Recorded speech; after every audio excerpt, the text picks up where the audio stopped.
Le Saint-Esprit, c'est la vie de Jésus en toi. Le Saint-Esprit, c'est pas prophétiser.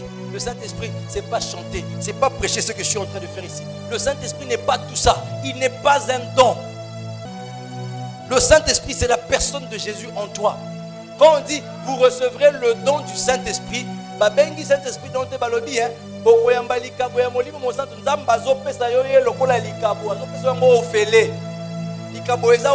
le don il est gratuit. Donc le Saint-Esprit tu le reçois gratuitement à condition seulement que tu croies véritablement que Christ est celui qui t'a racheté.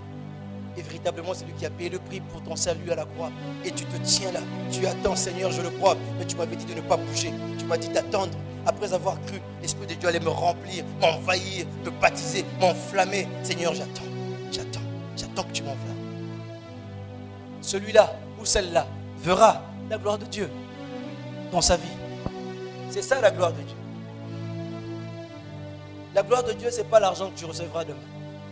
La gloire de Dieu, ce n'est pas les maisons que tu auras. C'est ce que vous appelez la gloire de Dieu. Demain, le tremblement de terre viendra. La gloire de Dieu ne peut jamais être bougée. On ne casse pas la gloire de Dieu. Et si vos maisons un jour peuvent être emportées par des érosions, si vos maisons un jour peuvent être emportées par des tremblements de terre, allez-y à Goma, voir comment le volcan a consumé des maisons.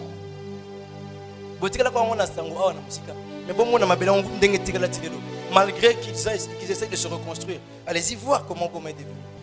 Ça, ce n'est pas la gloire de Dieu. La gloire de Dieu, ce n'est pas de l'argent. La gloire de Dieu peut t'apporter de l'argent. La gloire de Dieu peut t'apporter des maisons. La gloire de Dieu peut t'apporter des faveurs. Je ne dis pas qu'elle va le faire. Je dis elle peut le faire. Si c'est dans la volonté de Dieu. La gloire de Dieu, c'est Dieu dans ton cœur. Si tu vois la gloire de Dieu un jour, la Bible dit, quand ils ont fini de construire le temple, et la gloire de Dieu s'est abattue sur le temple. Et quand tout ça rempli, la Bible dit que plus rien ne pouvait se faire dans le temple. La gloire de Dieu repousse tout le monde. Ça ne laisse de la place qu'à Dieu.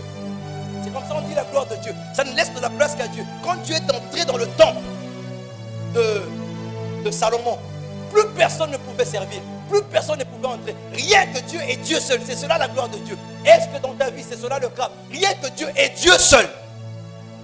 Quand les propositions du monde viennent, rien que Dieu et Dieu seul. Quand les hommes viennent, les femmes viennent, le péché vient, la masturbation, la mondanité, toutes ces choses, la corruption, quand ça vient, est-ce que dans ta vie, c'est rien que Dieu et Dieu seul? C'est ça la gloire de Dieu. Rien que Dieu et Dieu seul.